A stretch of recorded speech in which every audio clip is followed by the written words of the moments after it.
The message we've chosen today was delivered by Dr. Peale in the Crystal Cathedral on January 25th, 1987. It is entitled, Positive Thinking Works Wonders.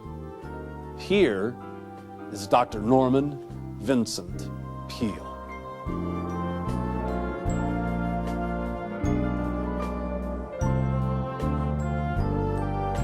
31 years ago, this man at my side asked me if I'd start a church here in Garden Grove, and he was so generous, he gave me $500. No, really, this is our friend, Norman Vincent Peale. And we love you. God loves you, so do I. Norman Vincent Peale. This is perhaps the grandest church in the United States. It's very unique.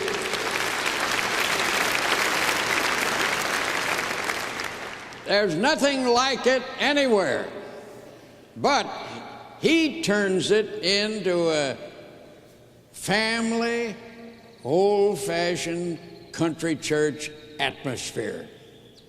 Now, I was raised in little churches in Ohio, and I grew up in Cincinnati, but the church there wasn't all that big.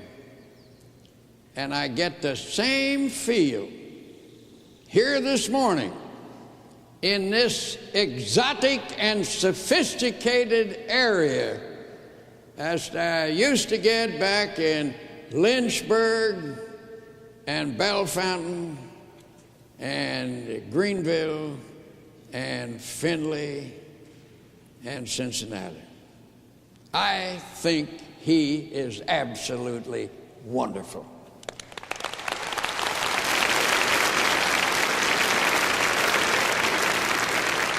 And about that $500 that Ruth and I gave him to start the church, that was a loan.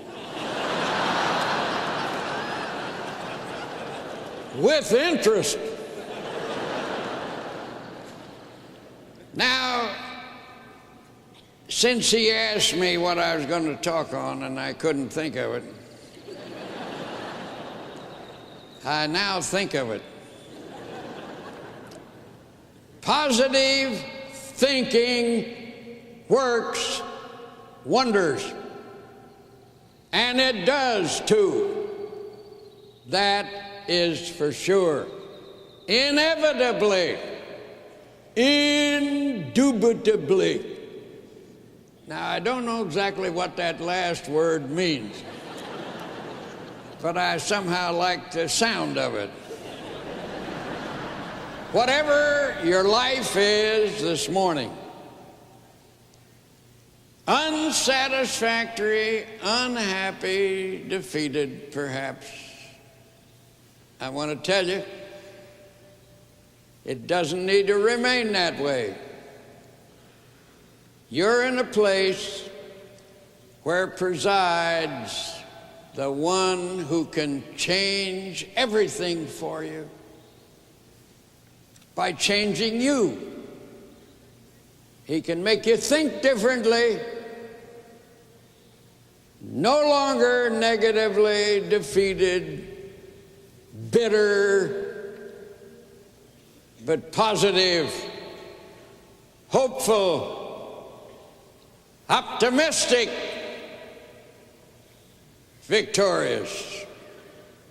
Now, some time ago, I was in Hong Kong and was in the Kowloon section of Hong Kong. My wife knew a dressmaker over there where she said she could get some dresses cheaper than back in New York. I had to remind her of what we had to pay to get to Hong Kong. But a dressmaker establishment was no place for me. So while she was there, I took a walk amidst the crooked little streets of Kowloon, teeming with millions of people. And I suddenly saw before me what was described as a tattoo parlor. And in the window, they had demonstrations of what you could get tattooed on your chest or on your arm or wherever. And of course, they had beautiful girls, mermaids, or the flag of your country. But there was another one that drew my attention. Born to lose. And I was astounded that anybody in his right mind would go into a tattoo parlor and have engraved in his chest, born to lose. So I went into the tattoo shop and I pointed to it and I said, "That one." And the man said, "Take off your coat." I said, "No, I don't want it done on myself. But do you mean to tell me that anybody would actually come in here and have that tattooed in his flesh? Born to lose." He said, "Yes, a few." But I asked, why would they do it? He said, before tattoo on chest, tattoo on mind. That is to say, there's some people, God help them, who believe that they were born to lose. Now, I am a Bible-believing, evangelical, old-fashioned preacher of the eternal gospel of salvation. And I have read the Bible through and through many times, and nowhere do I find it stated that you're born to lose. Man is said to be a sinner. That is true. You're sinners, I'm sinners, but, and there's the great alternative, but we are saved by the shed blood of Jesus on Calvary for our salvation, and we are made victorious, positive spirits through Jesus. This is the victory that overcomes the world, even our faith. To as many as received him, to them gave he the power to become, rise from what they are now to what they can be, the sons of God. Now, I have in my short life seen many examples of how positive thinking works wonders. I'm thinking of a friend of mine, a woman by the name of Mary Crow. She was born in the country outside of Portsmouth, Ohio. She was one of 9 children. Her father, she says, never made in his life over $50 a week. None of the children ever dreamed of going to college. It wasn't possible. They lived in a very poor home on the outskirts of the city of Portsmouth. Mary's job, being the oldest, was to cook the meals, do the chores, do the washing, because her mother worked along with her father.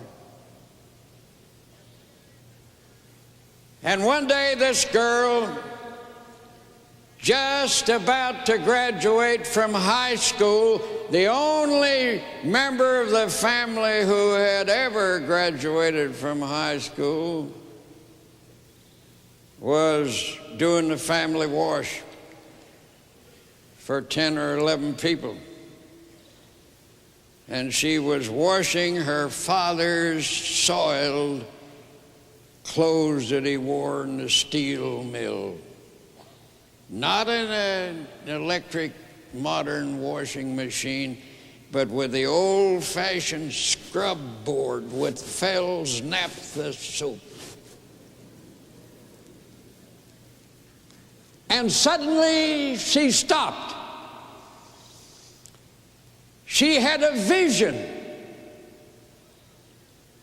She saw herself walking up on the platform of a college at commencement time to receive her diploma from the president of the college. She saw the campus in complete detail. She knew that this is what God had in mind for her. The next day, the family priest, for she was a Catholic, called her into his vestry and he said, "Mary, I have here a scholarship for tuition and board for 4 years at St. Mary's of the Springs College in Columbus. And I've been keeping it for the student in Portsmouth High School who could qualify to its high standards." When that fall she walked into the campus in Columbus, it was in specific and accurate detail exactly like she had seen it in her vision. She had never heard of the science of positive imaging nor of positive thinking, but Jesus Christ had made her a positive thinker. She graduated with the highest marks of her class in that college. Then she had another dream. She saw herself as a very successful insurance agent. Now, this was a day and age in which there were no women insurance agents. So she went down to the Equitable Life Agency in Columbus and told the secretary she wanted to see the manager, and the secretary said, "Why do you want to see the manager?" And she said, "I want to become an insurance agent." The secretary gulped and went in and saw the manager and came back and said, the manager said, "We are not hiring any women." Never had a woman, don't expect ever to have one. Tell her no. She left. She came back the next day with the same request. Day after day she came. That used to be called in America persistence, perseverance. It's now called hang in there. One day the manager came in, saw her sitting there and said, "What are you doing here?" She said, "I'm waiting for a job as an insurance agent." He said, "I told you we'd never hire a woman." and you don't know anything about insurance anywhere, and you don't know anybody in Columbus who could buy a policy, goodbye. Then she went down to a bank. Her roommate in college was the banker's daughter. She'd heard that the banker had many policies with this company, and she asked him to speak to the manager. The next time she went into the office, the manager received her. He said, "How'd you know Mr. Jones, the banker?" She said, "Well, I have connections." He gave her a job with a rate book, and he said, "Go on out and starve to death." 25 years later, the same manager presided over a testimonial dinner to Mary Crow as the biggest producer that the Central Ohio Agency had ever had. And one day in New York, I went with her up to the office of the Equitable Life Assurance Society, and the top executives nationally gave her a luncheon as the greatest agent the company had ever had. Don't tell me that positive thinking doesn't work wonders. So what do you want to be? Ask yourself that question. Don't dodge it. What do you want to be? Then dedicate it to Jesus Christ along with your whole life. And don't doubt it. Believe. And then form a picture in your mind of that goal. Hold it tenaciously in the conscious mind until by process of intellectual osmosis it sinks into the unconscious, and when it gets into the unconscious, you have it because it will have all of you. I would go so far as to say that if you are a complete, dedicated follower of Jesus Christ, you can do anything you really want to do with your life. Now, don't go out of here today bowing and scraping before circumstances and difficulties. Go out of here walking tall, reaching for the sky with the crown of your head, unafraid. And if you have any doubts about it, go back and look in the mirror. Now, some of you, that will be a far more pleasant experience than others. Look at yourself and say, "Look at here, son. Look at here, girl. Who are you anyway?" And the answer will come back, "You are a child of God, created in His own image. Not born to lose, born to win." This is the victory that overcomes the world. That's a good one to say every time you're faced with a difficulty. Just draw yourself up and say that this is the victory that overcomes the world, even my faith. Now, this is not bravado. This is scientific Christianity that can be demonstrated and that works. I personally wouldn't go for anything unless it works. And I know this works. Now, I had a hard time coming to that. As a boy, as I say, I had a lot of inferior feelings, and I had to battle it through. When I was in the 5th grade in Cincinnati, I had a teacher by the name of George Reeves.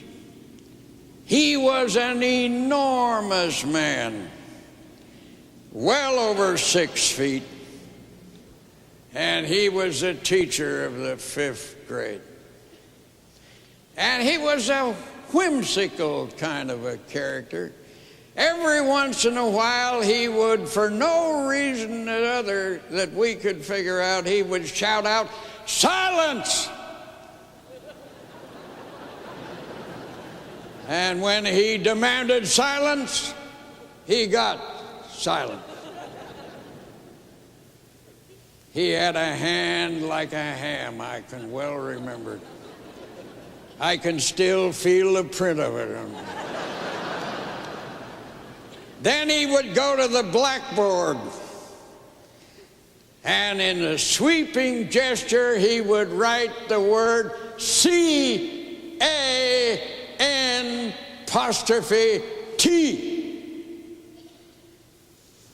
Then he would put the chalk down and dust off his hand and say, "Okay, what do I do now?"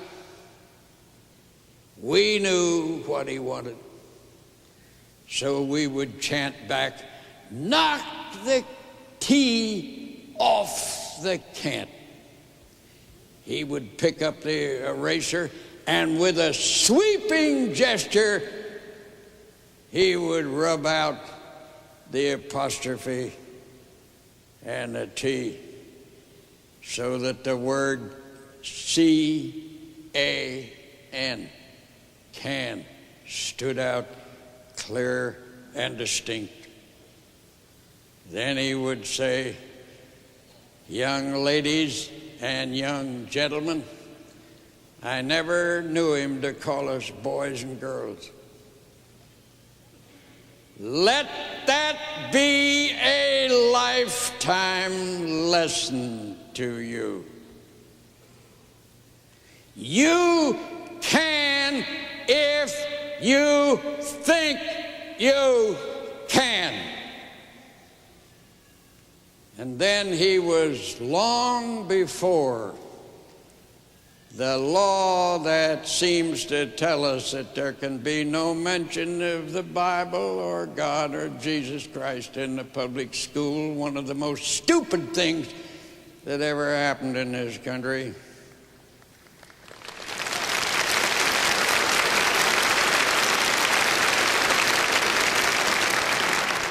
He would say, "Let me tell you something, and don't you ever forget it as long as you live.